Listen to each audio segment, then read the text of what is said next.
എല്ലാവർക്കും നമസ്കാരം. എസ്തേറിൻ്റെ പുസ്തകം 6-ാം അധ്യായം അതിൻ്റെ 13-ാമത്തെ വാക്യത്തിനകത്തോട്ട് വന്നു കഴിയുമ്പോൾ നമ്മൾക്ക് അവിടെ കാണുവാൻ കഴിയുന്ന ഒരു കാര്യമുണ്ട്. ഈ ഹാമാൻ എന്ന് പറയുന്ന ഒരു വ്യക്തി അല്ലേ, ആ ഹാമാൻ്റെ ഭാര്യ ഹാമാനോട് പറയുന്ന ഒരു സ്റ്റേറ്റ്മെൻ്റ് ഉണ്ട്. അതെങ്ങനെയാണ് പറയുന്നത്? നീ അവനൊരു യഹൂദ വംശക്കാരനാകുന്നുവെങ്കിൽ നീ എന്ത് ചെയ്യത്തില്ല, നീ അവനോട് ജയിക്കത്തില്ല, നീ അവനോട് തോറ്റു പോകത്തേ ഉള്ളൂ എന്ന് ആര് പറഞ്ഞിരിക്കുക? ഇവിടെ ഹാമാൻ്റെ ഭാര്യ തന്നെ ഹാമാനോട് പറഞ്ഞിരിക്കുക. നമ്മൾക്ക് പശ്ചാത്തലം അറിയാമല്ലേ? എന്ന് വെച്ചാൽ ഈ ഹാമാന് മോർദേഖായി എന്ന് പറയുന്ന ഇസ്രായേൽക്കാരനെ കണ്ടുകൂടാ. കാരണം എന്താണ്?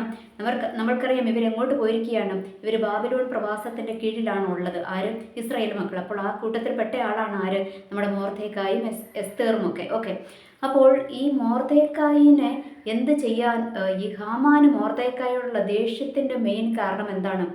ഹാമാനെ എല്ലാവരും കുമ്പിട്ട് ആരാധിക്കണം എന്ന് വെച്ചാൽ കുമ്പിട്ട് നമസ്കരിക്കണമെന്ന് ആര് ഓർഡർ കൊടുത്തിട്ടുണ്ടായിരുന്നു? രാജാവ് ഓർഡർ കൊടുത്തിട്ടുണ്ടായിരുന്നു. അപ്പോൾ ഈ രാജാവ് ഓർഡർ കൊടുത്ത പ്രകാരം എല്ലാവരും എന്താണ്, ഈ ഹാമാനെ അങ്ങ് കാണുമ്പോഴത്തേക്കും അങ്ങ് കുമ്പിടും, എന്നിട്ട് പുള്ളിനെ അങ്ങ് നമസ്കരിക്കുവാനായിട്ട് തുടങ്ങി. പക്ഷേ ഈ മോർദേഖായി മാത്രം എന്ത് ചെയ്യത്തില്ല? മോർദേഖായി ഹാമാൻ്റെ മുൻപിൽ നമസ്കരിക്കാനും പോകത്തില്ല, കുമ്പിടാനും പോകത്തില്ല. കാരണം എന്താ?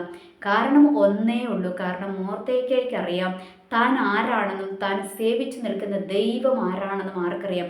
മോർദേഖായിക്ക് അറിയാം. അതുകൊണ്ട് മോർദേഖായി മനുഷ്യന്മാരെ ഒന്നും കുമ്പിടാനും അവരുടെ മുമ്പിൽ നമസ്കരിക്കാനും ഒന്നും പോകത്തില്ല. സാധാരണക്കാരായ മനുഷ്യരെ കുമ്പിടാനും നമസ്കരിക്കാനും ഒന്നും മോർദേഖായി പോകത്തില്ല. മോർദേഖായി ഒരൊറ്റ മനുഷ്യൻ്റെ മുൻപിൽ, ഒരാളുടെ മുൻപിൽ എന്ത് ചെയ്യത്തുള്ളൂ? കുമ്പിടത്തുള്ളൂ, നമസ്കരിക്കത്തുള്ളൂ. അത് ആരുടെ മുൻപിലാണ്? ദൈവത്തിൻ്റെ മുൻപിൽ, സർവശക്തനായ ദൈവത്തിൻ്റെ മുൻപിൽ മാത്രമേ കുമ്പിടത്തുള്ളൂ. അതാണ് മോർദേഖായിയുടെ സ്വഭാവത്തിൻ്റെ പ്രത്യേകത എന്ന് പറയുന്നത് അല്ലേ. അപ്പോൾ ഇത് പുറമേ നിന്ന് അവിടെ നിന്ന് കണ്ടവരൊക്കെ എന്ത് ചെയ്തു? ആരെ അറിയിച്ചു? ഹാമാനെ അറിയിച്ചു. അപ്പോൾ ഹാമാന് ഭയങ്കര ദേഷ്യം. എന്താണ്, എല്ലാവരും എന്നെ ബഹുമാനിക്കുന്നത്, ഞാൻ രാജാവിൻ്റെ അടുത്ത ആളാണ്, രാജാവ് അങ്ങനെ ഒരു കൽപ്പനയും കൂടി പുറപ്പെടുവിച്ചിട്ടുണ്ട്, പക്ഷേ എന്നെ ഇവൻ മൈൻഡ് ചെയ്യുന്നില്ല. അപ്പോൾ എന്ത് ചെയ്യണം? എന്നെ മൈൻഡ് ചെയ്യാത്ത ഇവനെ എങ്ങനെ വിടണം? ഇവനെ നശിപ്പിക്കണം. അവനെ മാത്രം നശിപ്പിച്ചാൽ മതിയോ? പോരാ, അവൻ്റെ ജാതിയെ മുഴുവൻ നശിപ്പിക്കണം അല്ലേ. ആ ഒരു ചിന്തയുമായിട്ട് ഹാമാൻ പ്രവർത്തിച്ചു. ഹാമാൻ നമ്മുടെ അഹശ്വേരോശ് രാജാവിൻ്റെ അടുത്ത് ചെന്ന് ഇവർക്കെതിരെ, ഇസ്രായേൽ മക്കൾക്കെതിരെയുള്ള ആ ഒരു വിധിയൊക്കെ അങ്ങ് പുറപ്പെടുവിച്ചു. എന്ന് വെച്ചാൽ ആ ഒരു പെറ്റീഷനൊക്കെ അങ്ങ് കൊടുത്ത് അവിടെ എന്താണ്, അവരെ പൂട്ടാനുള്ള തന്ത്രമൊക്കെ അങ്ങ് അവിടെ ഒരുക്കിക്കൊണ്ടിരിക്കുകയായിരുന്നു. എന്നാൽ അവിടെ ഒരുക്കിക്കൊണ്ടിരുന്നപ്പോൾ ഇവിടെ എന്താ സംഭവിച്ചതെന്ന് നമ്മൾക്കറിയാം. അവിടെ ഹാമാൻ അത്രയും ഉയർന്ന പദവിയിലായിരിക്കുന്നതല്ലേ. രാജാവിനോട് അത്ര സ്വാധീനമുള്ള വ്യക്തിയാണ്. രാജാവിനോടൊപ്പം തന്നെ ഇരിക്കുവാൻ രാജാവ് തെരഞ്ഞെടുത്തിരിക്കുന്ന വ്യക്തിയാണ്. അപ്പോൾ ഈ ഹാമാനെ കൊണ്ട് വിചാരിച്ചാൽ എന്ത് നടക്കും? അതവൻ നേടിയെടുക്കുക തന്നെ ചെയ്തു. പക്ഷേ ഇപ്പറേ ആരുണ്ടായിരുന്നു? ഒരു എസ്തേർ ഉണ്ടായിരുന്നു അല്ലേ. അത് ഹാമാൻ ഓർത്തില്ല. ഇപ്പറയുള്ള എസ്തേറിനെ ആര് തിരിച്ചറിഞ്ഞില്ല? ഈ ഹാമാൻ തിരിച്ചറിഞ്ഞില്ല. എസ്തേറിൻ്റെ അടുത്ത് നമ്മൾക്കറിയാം, എസ്തേർ പിന്നെ രാജാവിൻ്റെ അടുത്ത് ചെല്ലു. വന്നിട്ട് അവിടെ എന്താ പറഞ്ഞിരിക്കുന്നത്? രാജാവിൻ്റെ അടുത്ത് ഞാൻ നിയമപ്രകാരമല്ലെങ്കിലും രാജാവിൻ്റെ സന്നിധിയിൽ ചെല്ലും.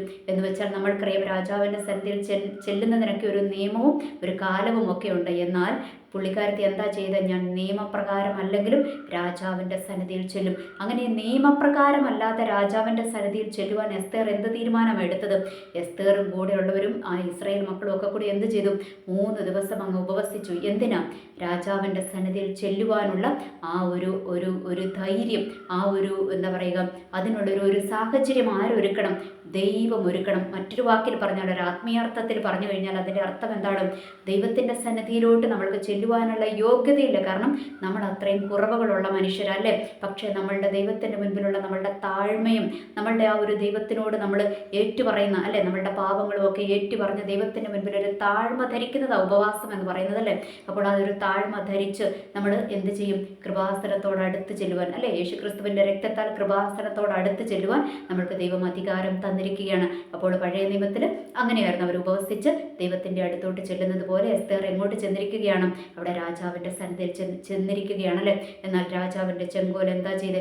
നിയമപ്രകാരമല്ലെങ്കിലും എസ്തേറിൻ്റെ നേരെ നീട്ടി. അപ്പോൾ നമ്മളിവിടെ മനസ്സിലാക്കേണ്ട ഒരു കാര്യമുണ്ട്. പലപ്പോഴും ദൈവത്തിൻ്റെ സന്നിധിയിൽ നമ്മൾ ചോദിക്കുന്ന എല്ലാ കാര്യങ്ങളും ന്യായമാകണമെന്നൊന്നുമില്ല. എന്ന് വെച്ചാൽ നമ്മുടെ ഭാഗത്ത് വലിയ ന്യായം കാണണമെന്നൊന്നുമില്ല. എന്നാൽ ഈ ദൈവം പലപ്പോഴും പല കാര്യങ്ങളും നമ്മൾക്ക് അനുകൂലമായിട്ട് ദൈവം ചെയ്തു തരും. അതെന്തിനാ ചെയ്തു തരുന്നതെന്നറിയാമോ? നമ്മൾ ദൈവത്തിൻ്റെ മക്കളായതുകൊണ്ടാണ്. ഇനി അതിലപ്പുറം നമ്മൾ ദൈവത്തിൻ്റെ സന്നിധിയിലൊന്ന് ഏറ്റുപറയുവാൻ, നമ്മളുടെ ജീവിതത്തിൻ്റെ കുറവുകളൊന്ന് ഏറ്റുപറയുവാൻ തയ്യാറായി കഴിഞ്ഞാൽ ആ ദൈവത്തിൻ്റെ പൊൻചെങ്കോല് നമ്മൾക്ക് അനുകൂലമായിട്ട് തന്നെ നീട്ടുവാനായിട്ട് ഇടയാകുമെന്ന് നമ്മൾക്കിവിടെ മനസ്സിലാക്കുവാനായിട്ട് കഴിഞ്ഞു അല്ലേ. എന്നിട്ട് പിന്നെ മുൻപോട്ട് ചെന്ന് കഴിയുമ്പോൾ നമ്മൾക്കറിയാം എന്താ സംഭവിച്ചതെന്നും അല്ലേ. അവിടെ എന്താണ് ഇസ്രായേൽ മക്കൾക്ക് വിരോധമായി എഴുതിയതൊക്കെ അവർ എന്ത് ചെയ്തു? എസ്തേറും മൊർദെഖായും കൂടെ അതുപോലെ തന്നെ ഇപ്പറേ എന്താണ് അവർ ചെയ്തിരിക്കുകയാണ് അല്ലേ. ഒരു നിയമം, ഇവർക്ക് അനുകൂലമായിട്ട് നിയമം രാജാവിനെ കൊണ്ട് എഴുതിപ്പിച്ചു. അതൊക്കെ നമ്മൾക്കറിയാം, അതിൻ്റെ പശ്ചാത്തലങ്ങളൊക്കെ അറിയാമല്ലേ. ഈ ഹാമാൻ എന്താ ചെയ്തത്? ഹാമാനെ അവിടെ എസ്തേർ വീഴിക്കുവാനായിട്ടിടയായി. വീഴിക്കുവാനല്ല, എസ്തേറിലുള്ള ദൈവത്തിൻ്റെ ശക്തി എന്താ ചെയ്തിരിക്കുന്നത്? ആ ഒരു ഹാമാനെ അവിടെ മുട്ടുകുത്തിക്കുവാനായിട്ടിടയായി. അപ്പോൾ എസ്തേറിലൂടെ ആര് തിരിച്ചറിഞ്ഞു? രാജാവ് തിരിച്ചറിഞ്ഞു. ആരെ? ഈ ഹാമാനെ തിരിച്ചറിയുവാനായിട്ടിടയായി അല്ലേ. എന്നിട്ട് അതിനുശേഷം നമ്മൾക്ക് എന്താ സംഭവിച്ചതെന്നറിയാം. ഈ ഹാമാനെ തൂക്കിക്കളയാൻ വേണ്ടിയിട്ട് ആരൊരു കഴിമരം ഒരുക്കിയായിരുന്നു? ഈ ഹാമാൻ അവിടെ കഴിമരം ഒരുക്കിയായിരുന്നു. ഇനി നമ്മളിതിൻ്റെ നമ്മൾ വായിച്ച ഒരു ഭാഗത്തോട്ട് വരുമ്പോൾ നമ്മൾക്ക് മനസ്സിലാക്കുവാനായിട്ട് കഴിയും. ഇവിടെ 6-ാമത്തെ അധ്യായം 13-ാമത്തെ വാക്യത്തിനകത്ത് നമ്മുടെ ഈ ഹാമാൻ്റെ ഭാര്യ പറഞ്ഞതല്ലേ, നീ എന്താണ് അവനൊരു യഹൂദ വംശക്കാരനാകുന്നുവെങ്കിൽ നീ അവനെ ജയിക്കത്തില്ല, നീ അവൻ്റെ മുൻപിൽ തോറ്റു പോകത്തേ ഉള്ളൂ എന്ന് ആര് പറഞ്ഞു? ഈ ഭാര്യ പറഞ്ഞു, ഹാമാൻ്റെ ഭാര്യ പറഞ്ഞു. അപ്പോൾ ഈ ഹാമാൻ്റെ ഭാര്യയും കൂട്ടുകാരും ഒക്കെ കൂടിയാണ് എന്ത് ചെയ്തത്? ഈ ഹാമാനെതിരെ കളിക്കാൻ ആർക്ക് പ്രചോദനം കൊടുത്തത്? ഈ മൊർദെഖായിക്കെതിരെ കളിക്കാൻ ഹാമാൻ അങ്ങ് പുറകിൽ നിന്ന് അങ്ങ് പ്രോത്സാഹനം കൊടുത്തതല്ലേ. ഹാമാന് വേണ്ടി കഴിമരമൊക്കെ വീടിൻ്റെ മുറ്റത്ത് ഒരുക്കിപ്പിക്കുവാനായിട്ട് മുൻപന്തിയിൽ നിന്ന ആളായിരുന്നു ആര്? ഈ ഹാമാൻ്റെ ഭാര്യയും കൂട്ടുകാരുമൊക്കെ. പക്ഷേ അവസാനം ദൈവത്തിൻ്റെ ഇടപെടലുകൾ വന്നപ്പോൾ ഈ ഹാമാൻ്റെ ഭാര്യയ്ക്ക് മനസ്സിലായി എന്ത്? നടക്കത്തില്ല. കാരണം ഓപ്പോസിറ്റ് ഉള്ളത് ആരാ? ദൈവത്തിൻ്റെ മക്കളാണ് ഉള്ളത്. ആ ദൈവത്തിൻ്റെ മക്കളെ തോൽപ്പിക്കാൻ പറ്റത്തില്ല എന്ന് ആര് തിരിച്ചറിഞ്ഞു? ഹാമാൻ്റെ ഭാര്യനെ കൊണ്ട് തന്നെ ദൈവം പറയിപ്പിക്കുവാനായിട്ടിടയായി. എന്നിട്ട് അങ്ങനെ തന്നെ സംഭവിച്ചു അല്ലേ. മൊർദെഖായിക്ക് വേണ്ടി ഒരുക്കിയ ആ ഒരു കഴിമരത്തിൽ ആര് തൂങ്ങേണ്ടി വന്നു? ഹാമാൻ തൂങ്ങേണ്ടി വന്നു. അപ്പോൾ അതിൻ്റെ ഇടയ്ക്കൊക്കെ കുറേ കാര്യങ്ങൾ സംഭവിച്ചു അല്ലേ. രാജാവ് മറന്നുപോയൊരു സംഭവം എന്ന് വെച്ചാൽ, രാജാവിന് വേണ്ടി മൊർദെഖായി നിന്നത് രാജാവ് മറന്നുപോയിരുന്നു. പക്ഷേ രാജാവിൻ്റെ ഉറക്കത്തെ കെടുത്തി ആ പുസ്തകത്തെ എന്ത് ചെയ്തു? ദൈവം ആ ദിനവൃത്താന്ത പുസ്തകത്തെ തുറപ്പിച്ച് എന്താ പറയുക, മൊർദെഖായിക്ക് വേണ്ടി അവിടെ ദൈവം പ്രവർത്തിക്കുവാനായിട്ടിടയായി അല്ലേ. പലപ്പോഴും നമ്മുടെ ദൈവത്തോട് ചോദിക്കും, കർത്താവേ, ഞാൻ ഇത്ര ഉപവസിച്ചില്ലേ, ഞാൻ ഇത്രയും പ്രാർത്ഥിച്ചില്ലേ, അങ്ങ് എൻ്റെ പ്രാർത്ഥന കേൾക്കുന്നില്ലേ, അങ്ങൻ്റെ ഉപവാസം കാണുന്നില്ലേ, അങ്ങ് എന്തുകൊണ്ടാണ് എനിക്ക് മറുപടി തരാത്തത്, എന്തുകൊണ്ടാണ് അങ്ങ് മൗനമായിട്ടിരിക്കുന്നതെന്ന് നമ്മളും പലപ്പോഴും ദൈവത്തോട് ചോദിക്കുമല്ലേ. എന്നാൽ ഇത് നമ്മൾക്ക് തരുന്ന ഒരു സന്ദേശം എന്താണ്?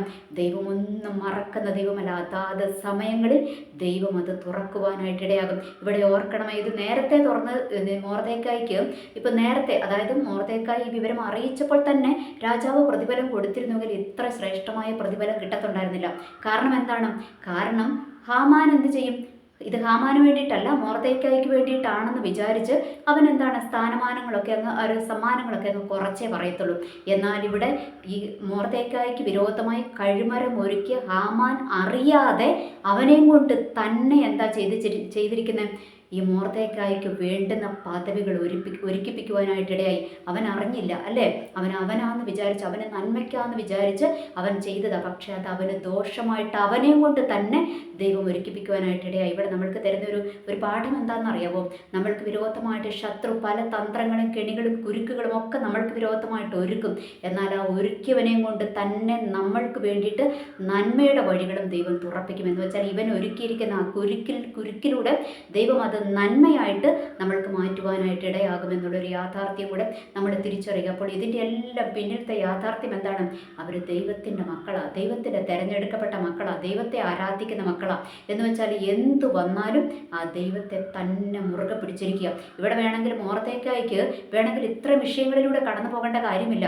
മൊർദെഖായിക്ക് ആ ഹാമാനെ ഒന്ന് കുമ്പിട്ടൊന്ന് നമസ്കരിച്ചാൽ മതി അല്ലേ. നമ്മൾ നാടൻ ഭാഷയിൽ അല്ലെങ്കിൽ സാധാരണക്കാരായി നമ്മൾ വേണമെങ്കിൽ പറയും, ഓ ഇതിന് മാത്രം വലിയ കാര്യമാണ്, രാജാവിൻ്റെ കൽപ്പനയാണ്, അങ്ങ് കുമ്പിട്ടങ്ങ് നമസ്കരിച്ചപ്പോൾ വേണമെങ്കിൽ നമ്മളൊരു ബൈബിൾ വാക്യം കൂടി പറയുമല്ലേ. എന്ന് വെച്ചാൽ നമ്മുടെ രാജാക്കന്മാരെ, നമ്മുടെ എന്താ പറയുക, അധികാരികളെ വണങ്ങണം, അത് വചനത്തിലുള്ളതാണ് അല്ലേ. അപ്പോൾ ഇത് അധികാരികളുടെ ഒരു കൽപ്പനയാണ്. ആ കൽപ്പന അങ്ങ് അനുസരിച്ചാൽ അങ്ങ് പോരായിരുന്നോ എന്നിങ്ങനെ നമ്മൾ വേണമെങ്കിൽ പറയും. പക്ഷേ അവിടെ മൊർദെഖായിക്ക് അറിയാം എന്തനുസരിക്കണം എന്തനുസരിക്കരുതെന്ന് ആർക്കറിയാം? മൊർദെഖായിക്ക് അറിയാം. അതുകൊണ്ട് മൊർദെഖായി ഹാമാൻ്റെ മുൻപിൽ മുട്ടുമടക്കാനൊന്നും പോയില്ല. കാരണം മൊർദെഖായിക്ക് അറിയാം, ഈ ഹാമാൻ്റെ മുൻപിൽ മുട്ടുമടക്കിയത് കൊണ്ടോ അവനെ പുകഴ്ത്തിയത് കൊണ്ടോ അവനോട് പറ്റിച്ചേർന്നിരുന്നത് കൊണ്ടോ മൊർദെഖായിക്ക് ഒന്നും കിട്ടുവാനായിട്ട് പോകുന്നില്ല. കാരണം മൊർദെഖായിക്ക് കിട്ടുന്നതൊക്കെ എവിടുന്നാണ് കിട്ടുന്നത്? ഉയരത്തിലെ ദൈവത്തിൻ്റെ അടുത്തുനിന്നേ കിട്ടത്തുള്ളൂ. അതാണ് ശാശ്വതമായ ഒരു കാര്യം. ശാശ്വതമായി ദൈവത്തിൻ്റെ അടുത്ത് നിന്ന് അനുഗ്രഹങ്ങളെ കിട്ടത്തുള്ളൂ എന്ന് ആർക്കറിയാം?